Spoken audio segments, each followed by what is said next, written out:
daawadii halkaa maanta nagala socotaan waxa weeyaan airportka ku yaala St. Paul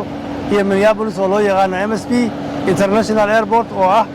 airportka ugu weyn ee gobolka Minnesota kaasoo dadku aad u wada yaqaaniin markay imaanayaan Soomaalidu tabaxayaan meesha ay ka duulaan weeye waxaan ku sugannahay maanta halkan oo ah meesha lagu magacaabo Blaine Spot oo ah meesha laga sawiro ama sawiro laga qaado cawaale maxay ku tahay dabcan ay cabsi taraad baad u maadsan tahay airport waliba wuxuu leeyahay meelo gaar oo loogu talagalay oo diyaaradahaas kacaya iyo kuwa soo degayba laga daawado waxa la yiraahdaa Blaine Spotting sida aad sheegtay oo diyaaradaha laga fiirsado airport waliba uu leeyahay waxaana ka mid yahay service-ka ama waxyaabaha adeegyada ee ay airportadu bixiyaan dad badan baa xiiseeya horta Soomaalidu kuma arag laakiin dadka cadaanku aad bay u xiiseeyaan in ay daawadaan muuqaalada laga duubo airportada iyo diyaaradaha soo degaya iyo kuwa kacaya hadda maanta waa duhur diyaarado badan baa degaya laakiin inkastoo airportkan uu aad international una wahayno diyaaradaha waaweyn Boeing 777 iyo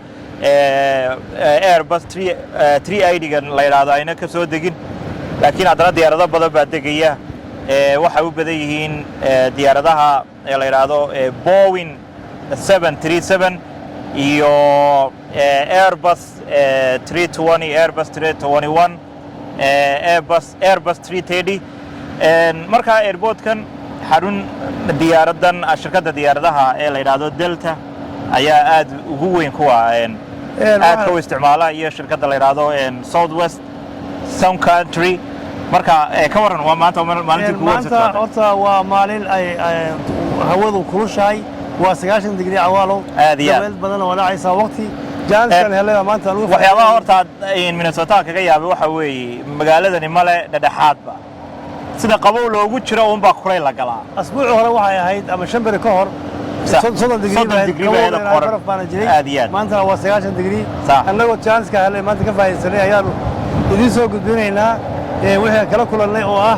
awaalo halkii daqiiqaba ama ka yarba hal diyaarada dhageysay oo dad wada midna way kacaysay inkastoo dabayl fara badan ay maanta ay jirto intaan ka faa'iideyn karno waa u faa'iideynay waana aragnay inta diyaaradooda kacaya maanta kulli awaal sidoo idin sheegana weeyaan dabcan waxa tahay nin aad u safar badan sida aniga oo kale diyaaradaha halkan diyaaradaha ka soo dega iyo noocyadooda dhanba halkan ku sawiran yihiin diyaarad halkan ku sawiran oo aad leedahay weli ma raacin ma jirtaa waxa igu yaabadnay diyaaradda ku sawiran oo la yiri waxa ay qaadaa ilaa 380 qof waa diyaarad aan ka yaabay anigu kale waligay ma arkay diyaaradii uu Donald Trump lahaa iyadana meesha ku sawiran iyaduna ku sawiran tahay waxa la 767 cabsataaro 300 oo rakaabi wax weyn maaha diyaaradda la yiraahdo Airbus 380 waxay qaadaa 800 qof 600 ilaa 800 qof ay qaadaa waa diyaarad runtii aad u weyn laakiin anigu diyaaradaha aan diyaarado hore oo imikaanan aad loo isticmaalin sida diyaarad caan ah iyadoo la oran jiray Boeing 747 oo weyn iyadoo laba dabaq ahayd hadda imika xamuulka un baa loo isticmaalaa cargo-ga waxa igu cusbeed waxay diyaaradan konton ka qaadayso qof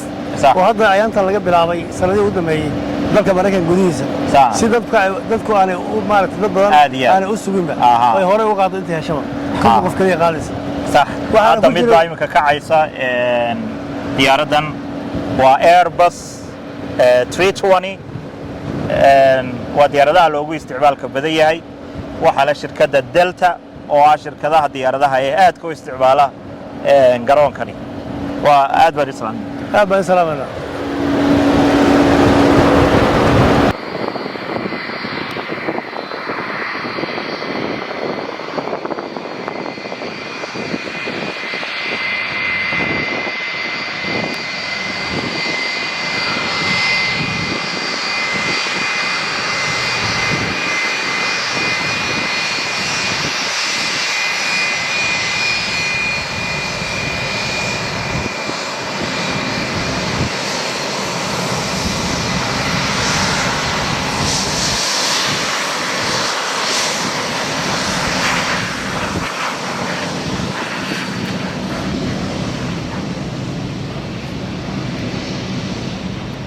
Thank you.